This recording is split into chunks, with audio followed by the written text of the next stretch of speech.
Bismillahirrahmanirrahim. Assalamu alaikum warahmatullahi wabarakatuh. Welcome back with another lesson. Dear students, in this lesson, inshallah, we'll discuss the remaining numerical problems as per short syllabus. And the numerical problems we have to discuss in this lesson are numerical problem number 15.3 and 15.4. So, as according to the statement of 15.3, the numerical statement is a step down transformer has a turn ratio of 100:1. As you know that in the last lesson when we discussed the 15.2 numerical, the same statement like this we have in that lesson as the turn ratio of 1:100, and now in step down transformer we have the ratio of turns as 100:1. Clear? ऊपर वाला step up transformer था, नीचे वाला step down, लेकिन हमने खुद से decide करना है, हमने इसकी बातों की कन्फ्यूजन में नहीं जाना कि स्टेप अप या स्टेप डाउन से क्या होगा, ये हमें हिंट दे रहा होता है, लेकिन यहाँ पर वैल्यू को गलत लिख रहा होता है, ठीक है, ऑल्टरनेटिंगली लिख रहा होता है। तो आपने खुद से इस चीज़ को ऑब्जर्व करना है कि स्टेप अप के अंदर प्राइमरी कॉइल में नंबर ऑफ टर्न्स कम होती हैं या ज़्यादा, और इसी तरह सेकेंडरी में क्या होती हैं, ये आपने खुद से एज्यूम करना है। So now let's see that an alternate voltage of amplitude 170 volt is applied to the primary coil. If the current in the primary is 1.0 milliampere, then what is the current in the secondary coil? अब student एक तो given data भी हमारे पास थोड़ा सा change है, वो इस वजह से कि हमें हमेशा यहाँ तो पोटेंशियल्स दिए जाते थे और यहाँ हमें नंबर ऑफ टर्न्स बताई जाती थी, लेकिन यहाँ पर एक नई चीज़ आ चुकी है स्टूडेंट, वो है करंट। तो अगर स्टूडेंट हमने करंट को फाइंड आउट करना हो तो करंट किस तरह से हम लोग फाइंड आउट कर सकते हैं, इसके लिए अब स्टूडेंट आप ये पॉइंट याद रखिएगा, हमें दो फार्मूलाज को यूज़ करना है। कौन कौन से? Let's see that. First of all, as according to the given statement, a step down transformer having a number of turns ratio as 100:1, so the statement for this is step down के अंदर हमारे पास primary coil और secondary coils पे number of turns क्या होंगी, हम उनको यहाँ सेपरेट मेंशन कर लेते हैं। हमेशा स्टेप डाउन है यानी ज़्यादा से कम की तरफ शिफ्ट करना है, तो प्राइमरी हमेशा ज़्यादा वाला होगा। प्राइमरी कौन सा होगा स्टूडेंट? 100, और सेकेंडरी कौन सा होगा? 1। अब ये हम अपनी वैल्यू को क्या कर सकते हैं, रेशो की फॉर्म में भी ला सकते हैं और इसकी वैल्यू को ट्रांसफार्मर यानी कि स्टेप डाउन ट्रांसफार्मर के अकॉर्डिंग भी लेकर चल सकते हैं। सेकेंडली जो हमारे पास पोटेंशियल था स्टूडेंट, और ये पोटेंशियल प्राइमरी कॉइल पर था VP primary voltage is 170 volt, और लास्ट में हमारे पास एक क्या चीज़ अवेलेबल है student, current on a primary coil IP is equal to 1 milli ampere. 1.0 भी लिख सकते हैं और 1 भी लिख सकते हैं, there is no basic difference. Now we have to find out the two things as well. First of all, यहाँ हमारे पास NP/NS है, VP है, लेकिन VS नहीं है, तो ये फाइंड आउट करेंगे potential on a secondary coil, और यही वैल्यू हमें हेल्प करती है स्टूडेंट अपने करंट को, सेकेंडरी करंट को फाइंड आउट करने के लिए। यानी हमें एक और चीज़ जो फाइंड आउट करनी है वो क्या है? IS, current on a secondary coil. ये लास्ट में लिखा, what is the current in the secondary coil. तो सबसे पहले हमें फॉर्मूला जो हम पहले भी यूज़ करते रहे स्टूडेंट, वो क्या था? क्या फॉर्मूला था student? VS over VP is equal to G, बिल्कुल ठीक है, NS ओवर NP, एग्जैक्टली। यहां से तो स्टूडेंट चले हम अपना VS फाइंड आउट कर लेंगे, लेकिन IS कैसे फाइंड आउट करेंगे? IS के लिए हमें एक और सेपरेट फार्मूला यूज करना पड़ेगा स्टूडेंट, और वो फार्मूला हमारे पास होता है VS IS is equal to VP IP। Clear हो गया? अच्छा, अब हम सबसे पहले नंबर पर फर्स्ट फार्मूले को यूज़ करके अपना आंसर फाइंड आउट करेंगे फॉर VS को सेपरेट कर लें फार्मूले में से, और ये बनेगा NS NP, और VP जब उस तरफ मल्टीप्लाई होगा student, it can be written as, and you can also write it as, okay. Now by substituting the values from the given data in this formula, the given values are, what is the value of NS is 1, okay, what is the value for NP is 100, and VP where is 170, okay, 0 cancel with it, and the value for the VS will become as, क्या value बनेगी student? 17 into 1 17 and divided by 10, 17 divided by 10, it simply can be written as 1.7 और इसका unit volt. Clear? तो ये हमारे secondary voltages हैं। अच्छा, now we have to find out the second thing. Second thing हमने क्या फाइंड आउट करनी है स्टूडेंट? I S. और where is? Yes, this is I S. Now separate the I S and the formula for this will become as I S is equal to, जो इसके साथ V S लिखा था वो दूसरी तरफ डिवाइड हो जाएगा student, and it will become as V P I P over V S. Okay,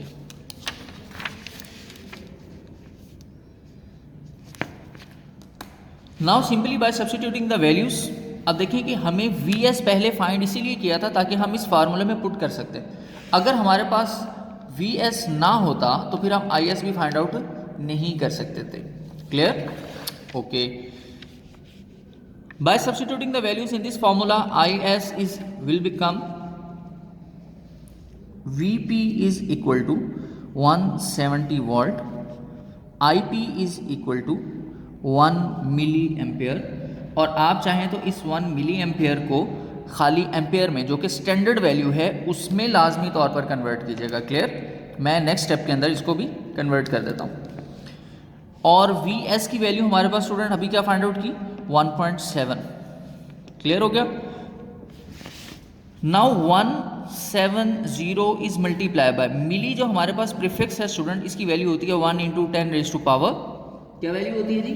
-3 ampere. Okay, 1.7 by using the calculator, if you can calculate it, तो आपके पास इसका आंसर स्टूडेंट जो आएगा उसकी वैल्यू कुछ यूँ मेंशन होगी, 100 multiply 10⁻⁻3।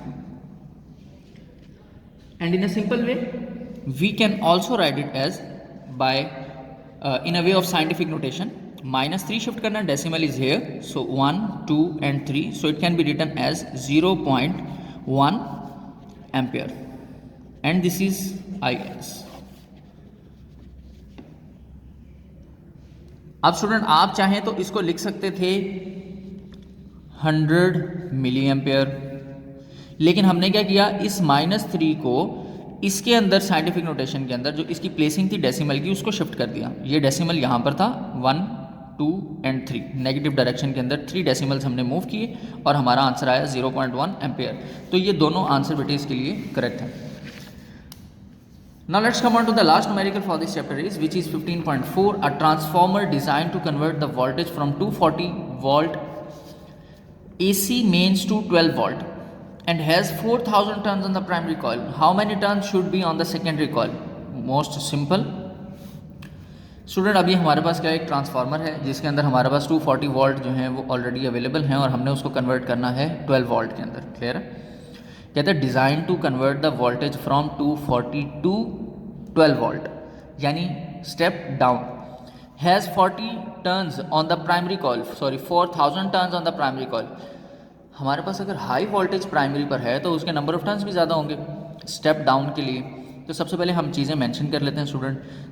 Vp is equal to 240 volt, Vs is equal to 12 volt, Np primary number of turns is 4000 turns, and now how many turns should be on the secondary coil? Secondary coil के ऊपर कितनी number of turns होंगी? This is what we have to find out. Firstly, okay, now let's see. If the transformer were 100% efficient, then what current would flow through the primary coil when the current in the secondary coil was 0.4 ampere? अब student same as हमने जैसे previous अपने numerical problem में किया उसी तरह हम यहाँ पर करेंगे। अब यहाँ एक चीज़ और अवेलेबल है स्टूडेंट, वो है 0.4 एम्पेयर। कहाँ पर है? सेकेंडरी कॉइल ना, तो हम यहाँ पर ये भी मेंशन कर लेंगे IS is equal to 0.4 ampere.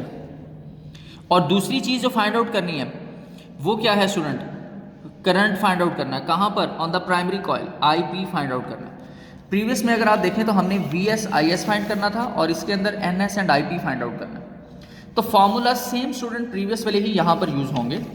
सबसे पहले formula VS over VP, NS over NP, and then the second formula is VS IS VP IP। और स्टूडेंट यहाँ पर दोनों फार्मूलाज में से जो चीज़ हम सेपरेट करेंगे वो क्या है, NS फाइंड आउट करेंगे फर्स्ट में, और सेकंड वाले के अंदर IP हम लोग जो है उसको सेपरेट करके फाइंड आउट करेंगे। लेकिन यहाँ पर देखें अब हमारे पास आंसर क्या पॉसिबल है। सबसे पहले बेटे हम फाइंड आउट करते हैं पार्ट 1 के अकॉर्डिंग NS को। Formula VS over VP multiply by NP is equal to NS। जो फाइंड आउट करना था उसको बेटे मैंने सेपरेट कर दिया, ठीक है। ये जो NP यहाँ लिखा है इसको दूसरी तरफ जाकर मल्टीप्लाई करवा दिया। अब वैल्यूज टू सब स्टूडेंट्स यहाँ पर हम सब्स्टिट्यूट करेंगे तो VS की जो वैल्यू है हमारे पास वो है अवेलेबल 12 वोल्ट, VP की वैल्यू है student 240 multiply by number of turn 4000। 0 student cancel होगा 12 2 से, और 2 जो है वो 400 को कट करेगा 200 से, क्लियर। तो हमारे पास आंसर आएगा 200 turns on the secondary coil. आप कैलकुलेटर से भी कर सकते हैं और डायरेक्ट भी कटिंग कर सकते हैं। तो ये आपका स्टूडेंट 200 टर्न्स का फर्स्ट आंसर आ चुका है। सेकंड हमने क्योंकि फाइंड आउट करना था current on a primary coil, so हम लिखते हैं फॉर IP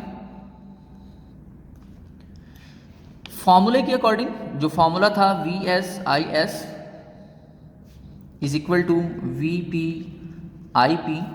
हम यहाँ से स्टूडेंट फाइंड आउट किस चीज़ को करना चाहते हैं, IP को। तो IP को यहाँ से आप सेपरेट कर लें, VS.IS over VP is equal to IP. Now substitute the values from the above given data in this formula. VS is 12 volt, IS is 0.4 ampere and VP is 240 volt, and hence at finally the answer will become is 0.4 over 20 IP and answer is 0.02 ampere for the unit of current, and hence this is our answer. तो ये बेटे आपके दो answers थे जो आपने calculate करने थे, क्लियर है बेटे। तो ये आपके पास आपके न्यूमेरिकल प्रॉब्लम्स थे। Question numerical problem number 3 and numerical problem number 4 जिनको हमने सॉल्व आउट कर लिया बहुत ही सिंपली। बहुत सिंपल से फार्मूलाज हैं स्टूडेंट और बहुत सिंपल से न्यूमेरिकल्स हैं। अगर आप इनको याद कर लें तो बहुत ही अच्छा है, और अक्सर बोर्ड के पेपर्स में इनमें से कोई न्यूमेरिकल प्रॉब्लम या ट्रांसफार्मर का लॉन्ग क्वेश्चन जो है वो पूछ लिया जाता है। So these are very important, so keep it in mind and try your best to do this. Next lesson तक के लिए इंशाल्लाह इजाज़त दें बेटे। इंशाल्लाह अपने नेक्स्ट लेसन के अंदर हम लोग चैप्टर नंबर 16 जो है वो बेसिक्स ऑफ इलेक्ट्रॉनिक का वो स्टार्ट करेंगे। तब तक के लिए अल्लाह हाफिज़।